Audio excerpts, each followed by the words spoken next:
তিতা ফুলৰ আছে যথেষ্ট ঔষধি গুণ, স্বাস্থ্যৰ পক্ষেও যথেষ্ট উপকাৰী। আহকচোন আজি আলোচনা কৰোঁ তিতা ফুলৰনো কি কি উপকাৰী গুণ আছে। সহজেই উপলব্ধ হৈছে তিতা ফুল।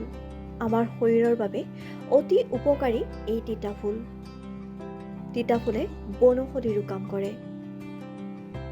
কলেষ্ট্ৰৰেলৰ সমস্যা থাকিলে তিতা ফুল ব্যৱহাৰ কৰিলে যথেষ্ট সুফল পোৱা যায়।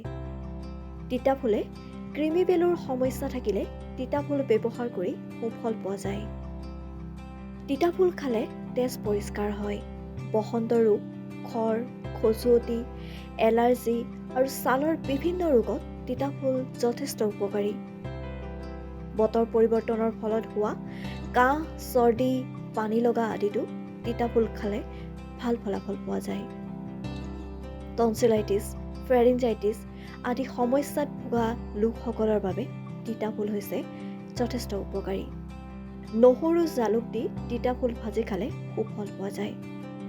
তিতা ফুলে লিভাৰৰ কাৰ্যক্ষমতা বৃদ্ধি কৰে আৰু অলাগতিয়াল বৰ্জিত পদাৰ্থ নিষ্কাশনত বিশেষভাৱে সহায় কৰে। তিতা ফুল ডায়েবেটিছ ৰোগীৰ বাবেও যথেষ্ট উপকাৰী। জণ্ডিছ ৰোগত তিতা ফুলৰ পাত, ফুল বটি মৌৰ লগত খালে যথেষ্ট উপকাৰ পোৱা যায়। নিউজ ডেস্ক ৰিপৰ্ট, লেংডন বাতৰি।